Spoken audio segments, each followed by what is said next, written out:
กำในก็ใส่น้ำมันค่ะในก็เป็นพังหางยาวโตกว่าอย่างนั้นค่ะเนาะกำค่ะในก็เป็นไล่หอนั่นขนาดเนาะในก็หางแห้นไว้ตอนตัดดีกว่าตรงค่ะหมอต้องใบปีนใช่หรอยันตัวด้วยโอ้ยเล่านะคะนี่ค่ะนายก็ลายนี่นายก็ลายเนี่ยสุกยอดเอาคำในส่วนถือพี่น้องๆของกูก็นะคะเนาะมันอะไรกับมาพบเท่ากับนักข้องที่ถูกมวยแท็กเถื่อนชื่อแท้นะคะเนาะเอาเขาไม่ได้ก็เขาก็มาตัวอะไรเฮ็ดพักจอกวันเดียนเขาอยู่เว้นเดียนเขาอยู่เว้นฝั่งร่องนะคะเนาะเอาเขาอย่างนั้นเลยก่อนที่เฮ็ดพักจอกในหรืออะไรมีสั่งหลายๆนั่นก็กดตัวน้ำมันค่ะเนาะอันตั้งชุดก็มันก็อันเดอไรพักหมีนั่นค่ะเนาะบ่ได้เฮ็ดพักจอกตั้งมันค่ะเดี๋ยวเขามาขิ้นถกนั่นน่ะเนาะตั้งเขาห้ามเดี๋ยวเขามาพักโขกให้ไหนเขาอันตั้งชุดก็เดี๋ยวได้ใช้พักหมีตั้งค่ะเดี๋ยวก็ที่สองมาก็มาผองแป้งนั่นค่ะเนาะยังพองในเอาข้าวเป็นเอาข้าวเฮ็ดแล้วนั่นค่ะเนาะเอาข้าวสารโยโย่จึงเขากินกูวันในก็ใส่มาให้พองๆก็มาคนเรากันตั้งพังหมีเนี่ยเดี๋ยวก็ตุ้ยทำมันค่ะแล้วสุกก็ใส่พังหมีกันค่ะเนาะ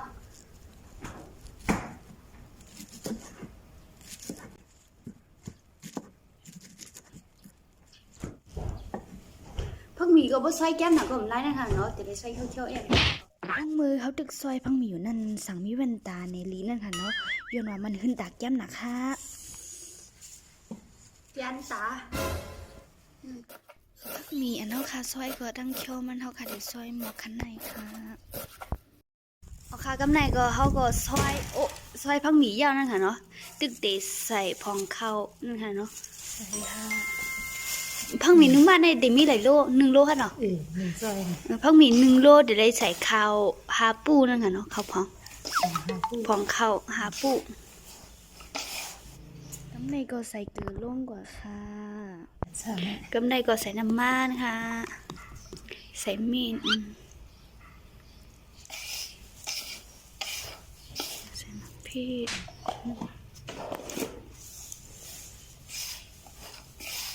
พ้องมือเขาใส่กิริยามันเจ๊จึงนั่นเขาก็ติดเลยมากคนๆให้มันเข้ากันก่อนนั่นขนาดนี้นี่ก็ขึ้นใส่น้ำสั่งว่าใส่น้ำไหนก็ใส่ให้มันหมกงานกุ้ยนั่นค่ะเนาะสั่งว่าใส่น้ำหนักเกินไหนก็มันดีขอหยาบตอนเท้านั่นค่ะเนาะก็วันน้ำมันหนำก็แปดตูมันนั่นค่ะเนาะเอาขั้นในก็เป็นพังหังอันเท่าเอาเข้าพองเหี่ยวก็ตั้งพักหมี่มันโนดล้อกันเป็นอันยาวโตกว่าอย่างนั้นค่ะเนาะกำลังก็กึดแทงโลโหใส่ตองเฮต้มเฮกุ้ยอย่างนั้นค่ะเนาะเอาค่ะไปต้วยกันค่ะว่าไล่ของมันเดี๋ยวมันหื้นนั่นค่ะเนาะเอาค่ะเอาค่ะนี่ก็เป็นไล่หอมนั่นขนาดเนาะนะคะ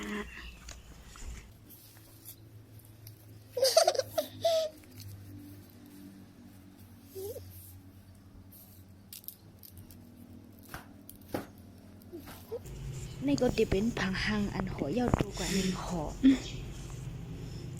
นี่ก็เป็นหมาตอนดัดเป็นหมาตองนั่นค่ะเนาะ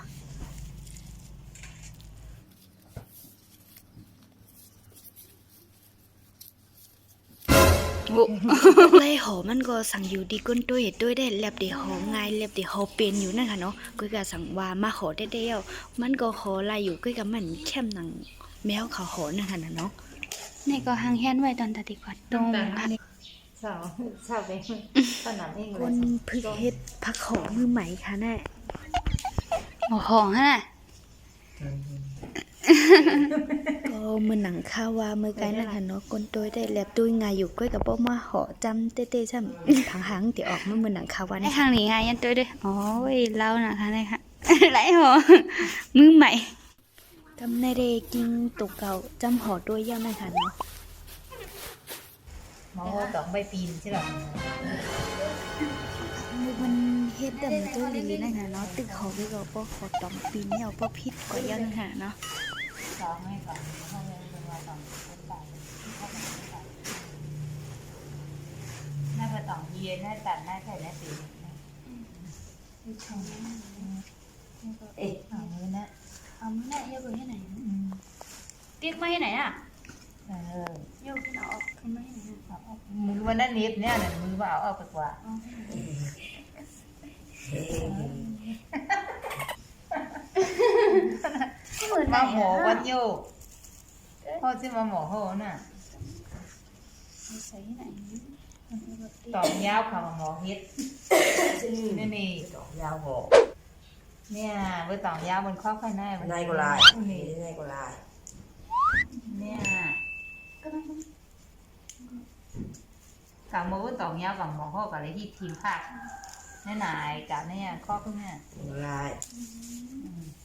เนี่ย ที่ไปต่อข้างลายนี่ ที่ไปตอกงอขั้นข้อก่อน อู้เลยมันหมูมันกูนี่มัดยากไม่ได้นะ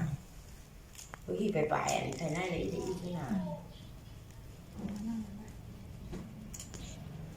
เนาะ ได้ข้อขึ้นหน้า เราก็ข้อมันจะได้เป็นเช่า ข้อไข่ในก็ลาย ใน ใน ก็ ก็ เป็ เป็น น ลายนี่เนี่ย ใช่แน่นจ้ะมามือเนี่ยเนี่ยข้อนี้ เอามาแถวหอมเหมือนจะเอาไปเป็นจ้า ยับ ทำฟองอะไรลายเฮ็ดลายสอนที่เป็นหัวเข้าอ่ะ หมอว่าก็น่าจะ นี่ของเราในทีมที่เราเอามาโต๊ะ ฉันทำเป็นหมดเนี่ยได้แล้ว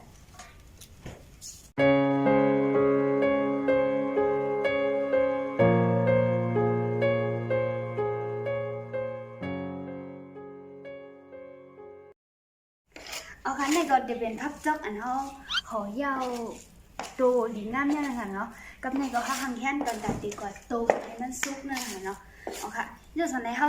ต้มทั้งหมดล้ำนะคะเนาะยังเอาไฟฟ้ามันมานะคะต้องกำแพ็คเดียวเอาค่ะก็โหน่ะ ไฟโหสุภาพใช่โอ้ ใส่หมอ อันนี้เป็นหลักไล่ค่ะเนาะเมื่อในได้เปิดหอเรื่องไหนกันก็จะมีเมา มีเมาเห็นไหม ข้อที่หลับอะไร ข้าวกินหวานข้าวเป็นหวาน มันยำจริงสักเพใส่เนื้อหมูป้านในก็แล้ว ได้บนข้อว่าเนี่ย ค่ะเอาค่ะก็ในก็หังเข้าเดี๋ยวหังเห็นกว่าตรงในไฟนะคะเนาะ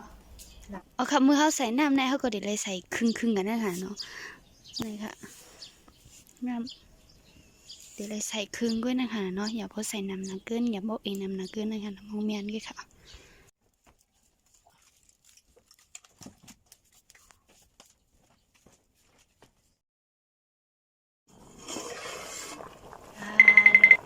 สุกยาเอาค่ะในก็ฟักเป็นพักจักมือเขานะคะเนาะหินโชกนะคะเนาะเป็นอัน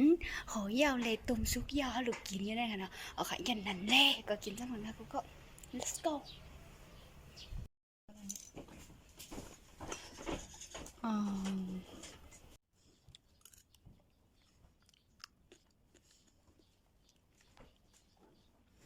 อาค่ะยันนั่นแหละอะไรจะคลิปนี้ก็อย่าลืมกดไลค์กดแชร์กดซับสไครต์ไว้หนึ่งก็หนึ่งไลค์หนึ่งแชร์นะคะบ๊ายบายเจอกันวิดีโอนะคะ